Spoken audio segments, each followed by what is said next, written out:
Hello, everyone, and welcome to Movie Chats with Ryan and Ant. Today we're doing Longlegs from 2024, written and directed by Osgood Perkins. Before we begin, I'm just going to do some fun facts because I wanted to do some fun facts on this one. You may not be aware, Osgood Perkins is the son of Norman Bates, Anthony Anthony Perkins. Perkins, I know. The music in the film was done by his brother, who's actually real name Elvis Perkins, and it took 2.5 hours to do the makeup for Longlegs every morning for Nicolas Cage. There you go. All That's right, yeah. let's I had another piece of trivia. Like I don't know let's do if it. you know it. Yeah, like apparently Osgood Perkins was thinking of two actors for Longlegs, so Nicolas Cage and Brad Pitt. That would have been pretty cool to see. I I think, yeah, I just don't think it's like no, it's Nicolas Cage and that's it. yeah, But but that yeah, was no, interesting that yeah, he was actually like considering the two of them. Anyway, started like good fun piece of trivia at the beginning. yeah, that is fun. Cool. All right, so let's get into first kind of, I guess, the directing. Let's go into his directing style. Loved it. Loved the framing, how characters were center mass, the camera angles, the lens types. I loved the fact that the aspect ratio changed during the flashbacks. Mm. I thought it was something wrong with my setup, but no, it went to, I think it went to, it's a 4:8 aspect ratio, and then it went to the Yeah, I think normal one. it was pretty clever because I think it's supposed to mimic either like a Polaroid or this square television set that used to be in the Yeah, 80s, 90s. So yeah, it was pretty clever. yeah, and yeah, I loved it. Longlegs was almost, I put it to like a Jaws type monster. He was the monster of the movie. Like you didn't see Jaws straight away. You didn't see Longlegs straight away. You saw snippets of him, and it wasn't until an hour and 10 minutes that you actually saw him for a extended period of time. Yeah. I thought that was so well done. Yeah, I love the direction. It's what sticks with me with this movie. One thing that sticks with me in this movie is the atmosphere that it instills. It is just very strong in how creepy it is. And I won't say it's a slow paced movie. I think it's a movie that takes its time to properly establish the atmosphere. But then you have something that is a bit crazy, like somebody gets shot in the face, and it contracts with this uh, not quiet, but like yeah, quite eerie atmosphere, and it is so impactful, and I really, really like that. Yeah, because the set designs, they've got almost a calming uh feng shui kind of feel to them. They're very like her house is just immaculate. Yeah, Uh, but uh, uh, but they are still unsettling. There is something unsettling about it. Um, I don't know. I can't describe it, but it's yeah, it's been compared to The Silence of the Lambs a little bit. Um, and in some ways, I disagree. But if we are talking about the unsettling atmosphere, I get it. yep, yeah, I get that as well. Obviously, the setting is so I'm hearing conflicting reports. It's saying it's 1993. It was definitely mid 90s because obviously they've got the Bill Clinton photo up in Yes. the wall, and obviously just from the maths that they were saying, uh, Longlegs visited you on your ninth birthday in 1974, and Yeah. now it's obviously a mid 90s feel. I thought Yeah. that it actually did really well. I believed it was the mid 90s. We were both teenagers of the 90s. That it definitely had a 90s vibe to me. So Yeah. I found it. I thought Yeah, it that did. was Pretty good. yeah. They did a pretty good job with it, definitely. There's something that I think is going to be right up your alley is the sound editing. Oh, yes, that was one of my points. And I think that um, contributes to the atmosphere of the movie when it's muffled, when it's getting high pitch, when it's getting all these things. And I really like that when it's not only a visual experience, but it's like a auditory experience as well, and you're fully immersed into it. And I think maybe that's why I find the movie unsettling to watch. It's because it really brings you in not only through one sense, which is the vision, but also through your hearing. And it's very well done. Yeah, Yeah, I just loved yeah, it.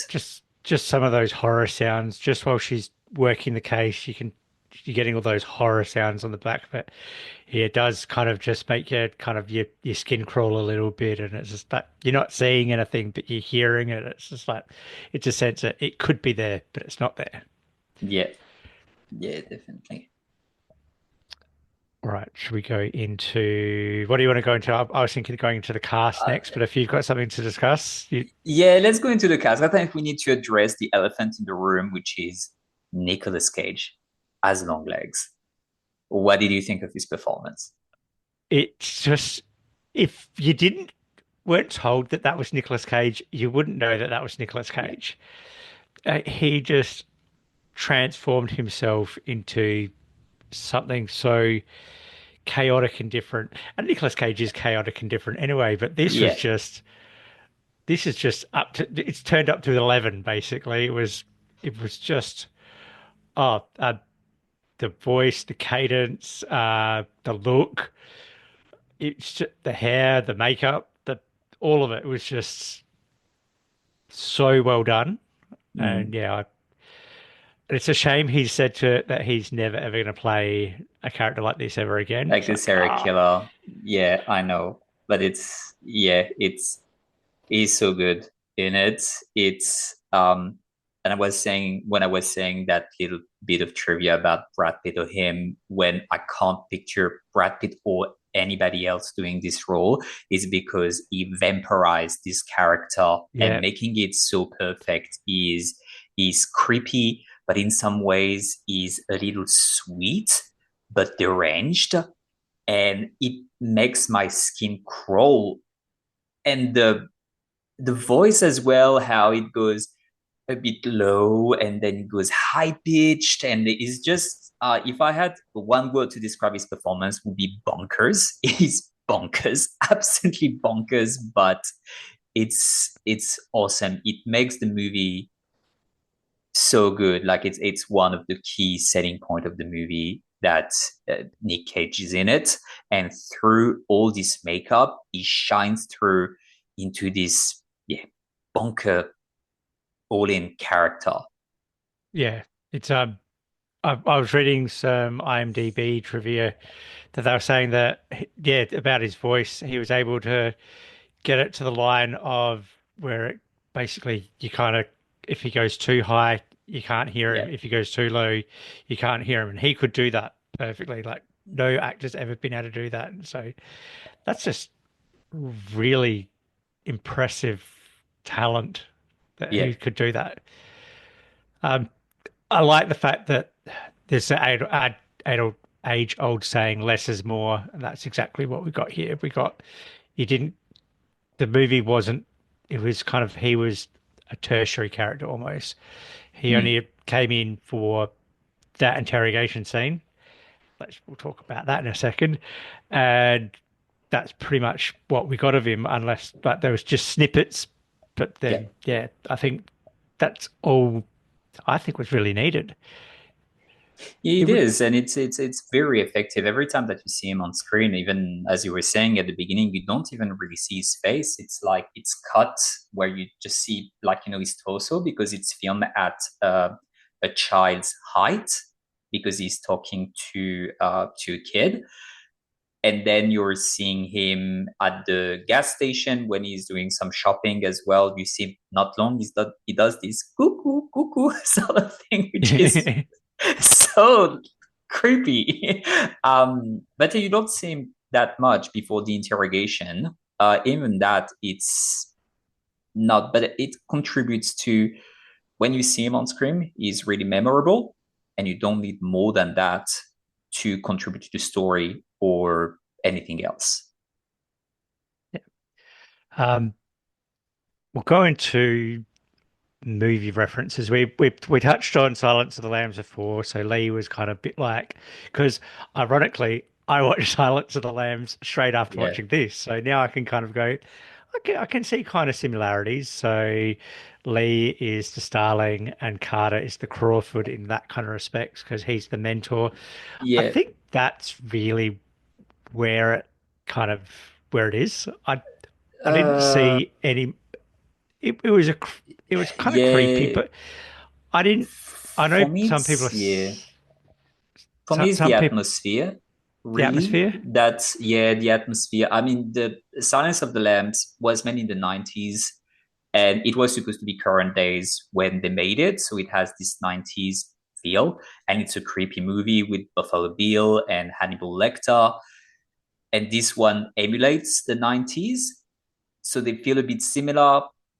Longleg, I wouldn't really draw a parallel to Hannibal Lecter. They would be very different.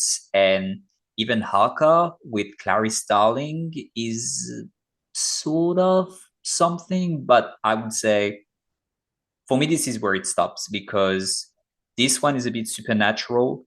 The Silence of the Lambs is not. For me, The Silence of the Lambs is a superior movie as well. I think it's creepier. I think you really have two award-winning performances on equal footings, where here Cage is stealing the show. Yeah, so for me, this is where it stops.